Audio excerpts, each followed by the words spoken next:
So I don't want to give a detailed accounting of each of our courses, but sort of slide by slide, the first course is all of our courses are sort of CET 5, 6, 1 through 9. So 561, 562, et cetera. The first one is transportation planning and sustainable design.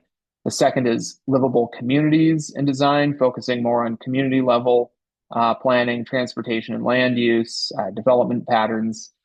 The third course is transportation choices and technology. In year two, you move into sustainable transportation from a systems perspective, understanding what is systems thinking, how do we understand the behavior of organizations and the ability to influence them at different scales. 565 is climate change and energy. It covers both the science of climate change, climate policy, and a range of alternative energy sources for transportation and how those affect climate change emissions. And then 566 is environmental analysis and assessment. This really focuses on environmental impact analysis and environmental impact statements. 567 is health and sustainable transportation. This includes both active transportation, but particularly emphasizes air quality impacts and how air quality affects human health. 568 is transportation economics. We're very lucky to have a great professor who teaches transportation economics in this program. That is not a course you can find everywhere. So it's pretty unique and pretty valued. And then the final course is policy development and sustainable transportation.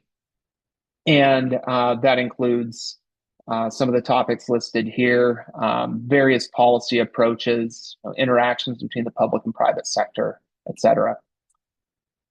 Along the way, students also will take 3 credits of introductory statistics, really with a very applied view towards analyzing data sets that are relevant to sustainable transportation.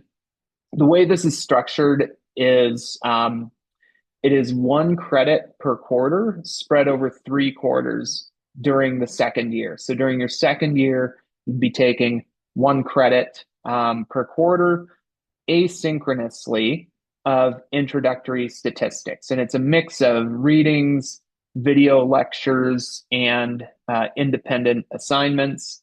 There is, asynchronous doesn't mean unsupported. There are discussion boards where you can pose questions, and the instructor grades and gives feedback on your assignments. The asynchronous, it also doesn't mean that you just hand everything at the end. There is a set schedule of deadlines for assignments throughout the quarter, typically an assignment each week. The asynchronous just means that you're not having to come to a live class for that part of the course or for that course. And then in the final year, you will complete a 3-credit capstone project. Much like the statistics course, this is done asynchronously. This is even more independent. It's really intended to be a project that you define that kind of advances your goals and your interests in sustainable transportation and integrates and incorporates knowledge and skills that you've picked up from throughout the program.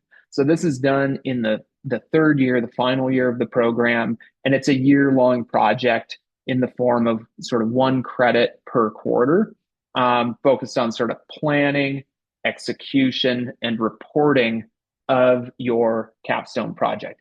It can be a research project or it can be a design project. The capstone instructor will review, give feedback, and approve your project before you invest too much time in it.